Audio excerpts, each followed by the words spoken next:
billion. Democrats and immigration advocates were disappointed there was nothing in the deal to protect dreamers. But progressives may have another reason for concern. The increased spending in the budget will likely reignite Republican calls to revamp Social Security, Medicare, and Medicaid. About a month ago, I had a chance to talk to Congresswoman Debbie Wasserman Schultz and Max Richtman from the National Committee to Preserve Social Security and Medicare. We didn't have a chance to air it at the time, but given recent events, it now seems like the perfect opportunity to have that discussion.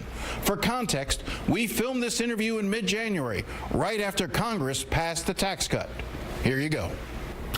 Now that Republicans have passed a $1.5 trillion tax cut that overwhelmingly benefits corporations and the super wealthy, Republicans are expected to turn their attention to entitlement reform, as they like to call it, looking for savings in Social Security, Medicare, and Medicaid. This promises to be a sizable fight. Joining us now to discuss this is South Florida Congresswoman Debbie Wasserman Schultz and Max Richtman, President of the National Committee to Preserve Social Security and Medicare. Thank you both for coming in. Thank you. Congresswoman, let me start with you. Sort of set this up. What makes you believe that we're headed towards entitlement reform? Well, because the Speaker Paul Ryan has unequivocally said that that is what teeing up next. And it was very clear that when they blew a $1.5 trillion hole in our deficit in the tax scam bill, that it was a predicate to saying that, well, we absolutely have to address, as Paul Ryan says, the real driver of our deficit and our debt, the Social Security, Medicare, and Medicaid. So what worries you most? Is there not room for some reform? Well, there's certainly room for us to make sure that we can extend the solvency, the life of all three programs. We already did that when we passed the Affordable Care Act, and we added 12 years of solvency to Medicare. There are constructive ways that we can do that. Social Security, we can lift the income cap so that we generate more revenue and add solvency by adding to what income levels actually pay the FICA tax. And there are a variety of pieces of legislation out there. What we don't need to do is privatize Social Security, which the Republicans want to do, turn Medicare into a voucher system, which would increase premiums for seniors by more than $6,000, and that's according to the nonpartisan CBO, Congressional Budget Office. And we don't need to force people on Medicaid to go to work, which the Trump administration proposed just this week. So, Max, let me bring you into this. What concerns do you have? What is your organization? How do you view this process as you head into this? Well, you know, it's not only Speaker Ryan that has made it clear that the next shoe to drop will be, they call it reform. That's code for cut Social Security, Medicare, and Medicaid. Your own Senator Rubio is on the record for calling for these reforms. By the way, they're not really, these are not entitlements. These are earned benefits. It's very important to make that distinction. People pay into Social Security all their lives because they're buying insurance for themselves and their families. It's an earned benefit. That's a very important distinction. But there's no question that, as the Congresswoman said, the bill lays the predicate.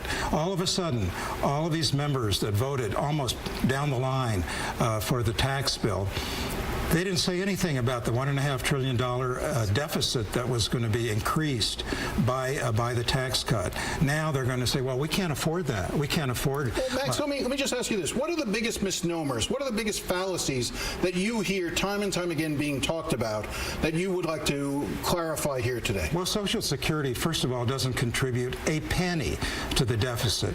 Social Security has a surplus of $2.6 trillion. Social Security is not bankrupt. We're a national group. We've got 4 million members and supporters around the country. We don't have our heads in the sand. We know Social Security, yes, it's solvent until the year, for the next 20 years almost. At that point, there's a shortfall. We don't want to see that happen. So you need to have, as the Congresswoman said, some reasonable reforms, cutting benefits. Does that include extending maybe the age at which you become eligible for Social Security? Absolutely not. That's already been done. The age is going up, will be 67 for everybody. Raising the age for benefits is a cut in benefits. That's what people should hear it as. It's a cut in benefits. You know, the fact that people are living longer, Doesn't mean they can work longer. Doesn't mean there are jobs for them to have beyond 67. You know, I said facetiously at a town hall meeting, you could raise the age to 100. You wouldn't have a problem. But it doesn't make sense to keep cutting benefits. You can bring more revenue into the program by lifting the cap, adjusting the cap on the amount of wages subject to the payroll tax. It's about $127,000. After that, no more payroll tax. Why? Let me bring back Congresswoman. Can you not take some solace? Didn't Donald Trump campaign on the promise of not cutting Social Security and Medicare, so aren't we fine? Donald Trump has lied, documented lies 2,000 times just in the first year of his presidency. So nothing he says can be trusted. He says whatever he thinks people want to hear. He listens to the last person that he spoke to, and he cannot be trusted. So what we need to do is make sure that we focus on electing people who are going to make the commitment, as I have, to preserve Social Security, Medicare, and Medicaid as the safety nets that they need to be. Politically, are you surprised they're raising this in an election year? Isn't this, normally they do this in the off-election year, not in the election year, right? This is if we are looking into the true heart of, such as it is, of the Republican Party, giving tax breaks to their wealthy contributors, to giant corporations and the 1%, and decimating the safety net that is our retirement security programs in Social Security, Medicare, and Medicaid. They have consistently campaigned that they want to do that. They've never believed that we need a retirement safety net for our seniors in their elderly years. And now that they control all the levers of power, they're going to do everything they can to do that. Can I say something about Donald Trump's promises? I watched all those. I think I watched all the Republican primary debates. I think there were 17 candidates. I think I watched them all pretty religiously. It was torture, but I watched them.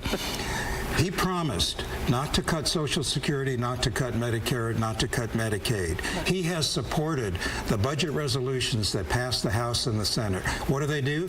They cut Medicare by $500 billion. They cut Medicaid by $1 trillion.